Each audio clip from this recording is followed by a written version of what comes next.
Oremos ao Senhor. Deus, muito obrigado, ó Deus, por esse dia, por estarmos aqui e termos a oportunidade de mais uma vez falar contigo, mais uma vez, ó Deus, nos colocarmos diante de tua presença. Quero rogar tua bênção, tua graça, tua proteção, salvação, ó Deus, para todos aqueles que se aproximam de ti com fé, crendo em ti, ó Deus, verdadeiramente. Tome em tuas mãos, abençoe grandemente as nossas vidas, abençoe o nosso país, o nosso Brasil, em nome de Cristo Jesus. Amém e amém. Amém? Muito bem, então, estamos lendo aqui o Evangelho de João.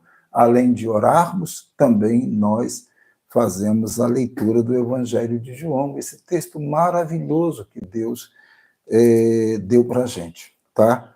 Nós estamos no capítulo 6 e estamos agora lendo, nós vamos ler a partir do verso 36. É isso aí. Até o 40. Diz assim: porém, eu já vos disse que, embora me tenhas visto, não credes. Jesus está falando naquele contexto ali, quando ele faz uma declaração dizendo que era o pão da vida, quando ele diz assim, no verso 35, eu sou o pão da vida, uma expressão que, lógico, né, demonstra a divindade de Cristo, o eu sou, né, o pão da vida, o que vem a mim jamais terá fome, e o que crê em mim jamais terá sede. Aí ele diz no verso 36, porém eu já vos disse que, embora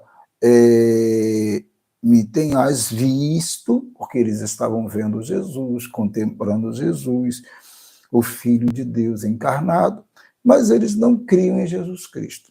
Então é isso. Aí o verso 37 diz assim, todo aquele que o Pai me dá, esse virá a mim. Quer dizer, são duas, digamos, partes aí neste verso, né?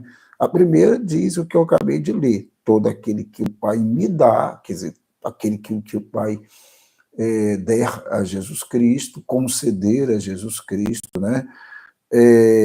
Esse virá a mim, quer dizer, os eleitos de Deus, de um jeito ou do outro, num tempo ou noutro, irão a Jesus. Isso aí é o que diz, tá?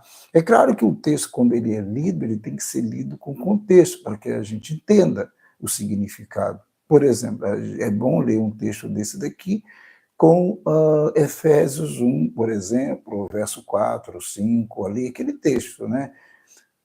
Que fala que Deus nos escolheu em Jesus Cristo, né, antes da fundação do mundo. Então, aqui tem a ver, sim, com aquele que o Pai dá a Jesus Cristo, que escolheu para Jesus Cristo, que elegeu para Jesus Cristo, e isso ele fez antes da fundação do mundo, tá?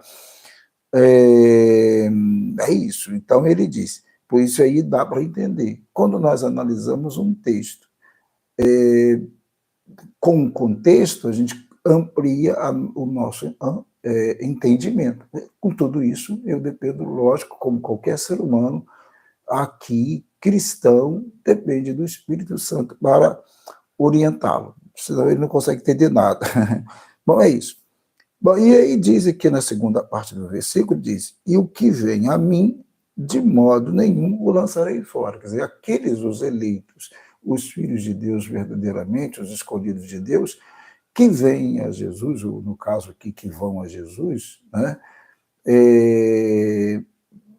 Não tem como, tá? É o que diz, é o que está colocado aqui. De modo nenhum, Jesus vai lançar fora. Jamais. Jesus não vai lançar fora aquele que o Pai deu para ele. Né? Os eleitos, o eleito que Deus deu para ele, os eleitos, ele não vai lançar fora, em hipótese alguma. Tá? Não faz parte da natureza do Filho lançar fora os eleitos, né? Os escolhidos do Pai. Tá? Então está fora de cogitação.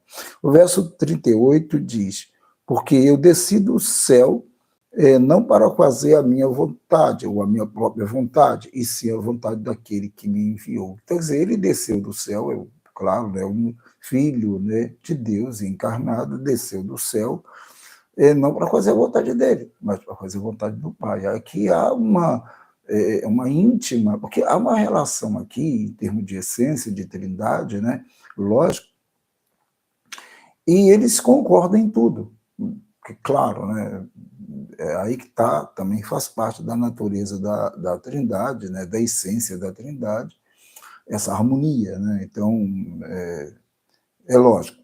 Então, no verso 39 diz, e a vontade de que me enviou é esta, e a vontade de quem me enviou é esta, que nenhum eu perca de todos os que me deu. Novamente ele coloca que ele não vai perder, que aquele que realmente é dele, os eleitos de Deus, os escolhidos de Deus é dele, que foi dado pelo Pai, é dele, e é isso daí, ele não vai perder ninguém, tá? Ninguém será perdido dos eleitos de Deus, dos filhos de Deus, né? Pelo contrário, eu o ressuscitarei no último dia. Quer dizer, no último dia, como nós sabemos, haverá a ressurreição, né? Cristo, aqui depois disso aqui, mais à frente, terminando, irá morrer, irá ressuscitar, e todos os que morrerem em Cristo também ressuscitarão, tá? Os eleitos do Pai, né? De fato, a vontade de meu Pai é que todo homem que vi o Filho e nele crê, que é vir o Filho e nele crê, não basta ver, tem que crer, obviamente, tem a vida eterna. E eu o ressuscitarei no último dia. Mais uma vez, ele fala da ressurreição do último dia daqueles que creem nele, né? Aqueles que veem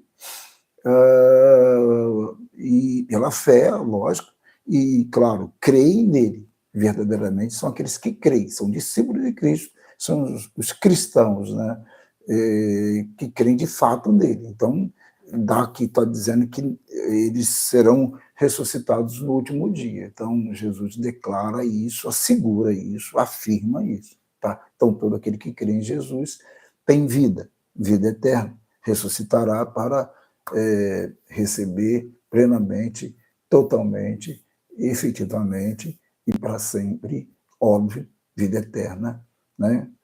Viver com Deus, viver com o Senhor Jesus. É isso aí. Vamos fazer uma oração neste momento. Em nome de Jesus, abençoe aquela, todos que se aproximam de ti desse jeito, com sinceridade, com verdade, temendo o teu nome, crendo em ti, Senhor. Realize milagres, libertação, a cura, a transformação e, sobretudo, a salvação da alma.